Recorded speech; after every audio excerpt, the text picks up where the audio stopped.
अरे नैहर में गुमान कैलू गोरी, अरे कठिन करामावा का बान हो मान कैलू नैहर में गोरी।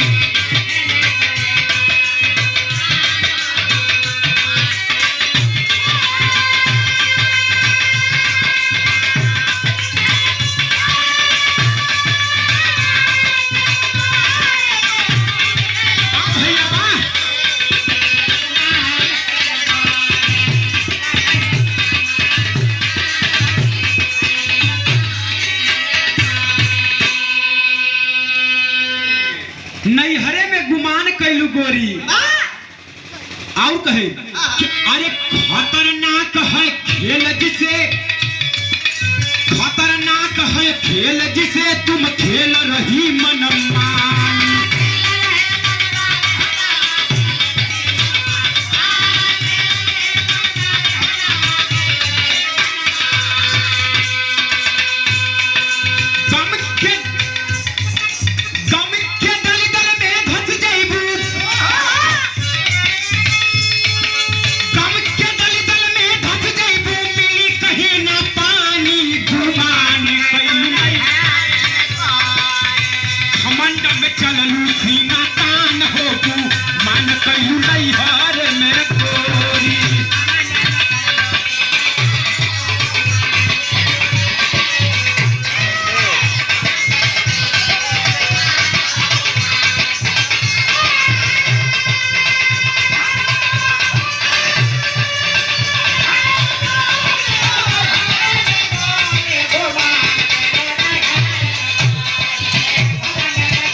हमारे गुरुजी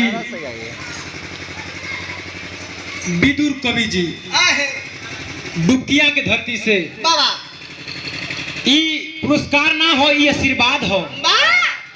गुरु जी के चरणों में कोटि कोटि प्रणाम बा, सब भैयन के प्रणाम नमस्कार बा। लेकिन और कहे दूसरी लाइन में कैसे,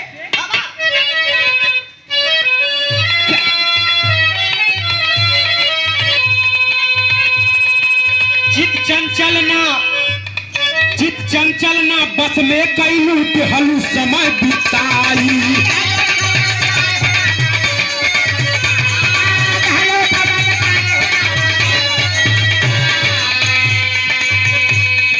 छलकारी जग कुटुंब कपिला,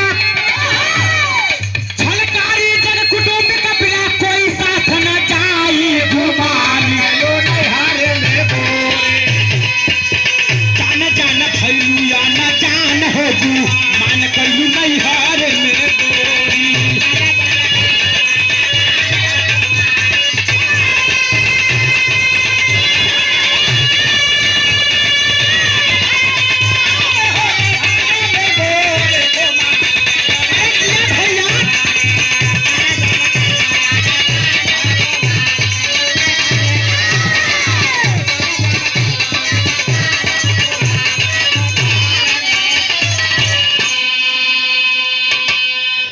जान जान भैलू अनजान हो गुमान कैलू नैहरे में गोरी।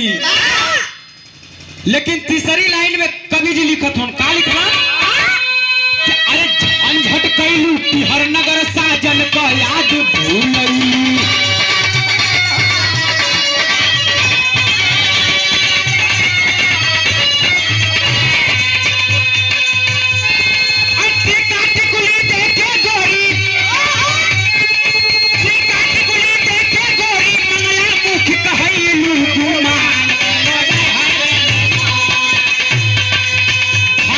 मान बेईमान होगू मान कैलू नैहर में गोरी।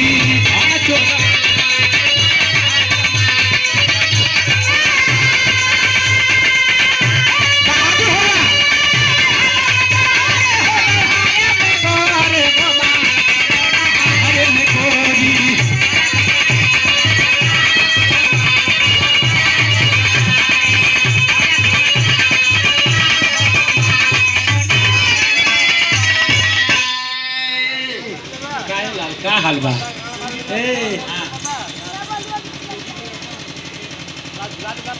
ये हमारे इंडियन आर्मी के जवान जोगी भैया उनके सपुत्र हैं माता रानी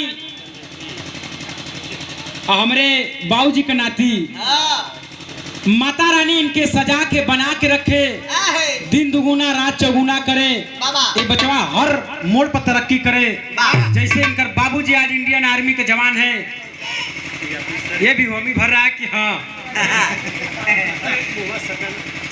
तो हमारा मुन्ना के शुभ आशीर्वाद बा और सबके प्रणाम नमस्कार बा वैसे वो ले जाते चलो चलाए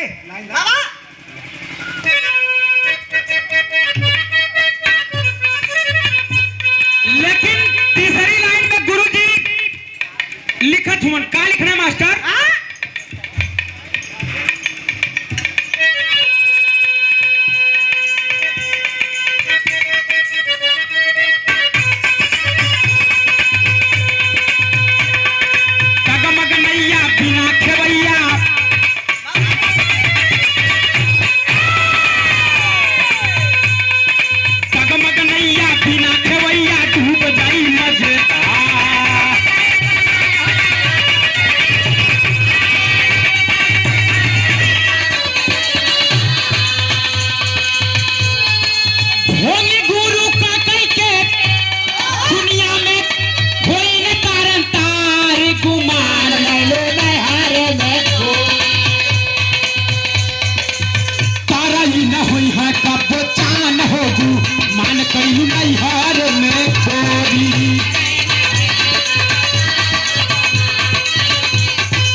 बिना गुरु का ज्ञान कोई के नाम मिलल बा धरती पर न मिली लेकिन चौथी लाइन बताओ पड़ल कैसे मास्टर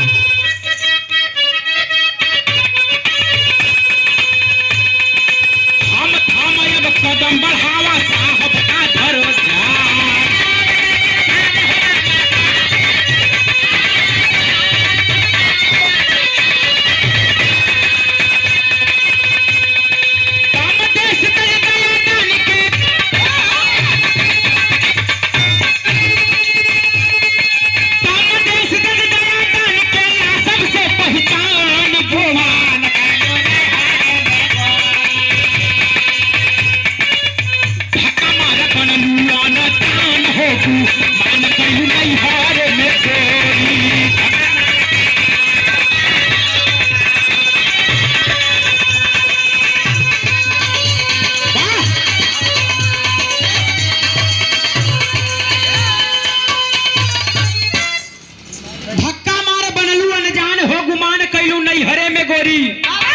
लेकिन आओ बतावा था का कि अरे नेह लगाना सतगुरु के अब ही बहुत समय कुछ बिगड़ल ना हो अब बस अगर उनके कदम में जाके शीश झुका देबू तो तुहार हमें जहां तक उम्मीद बाकी तारन तार हो जाई बतावे का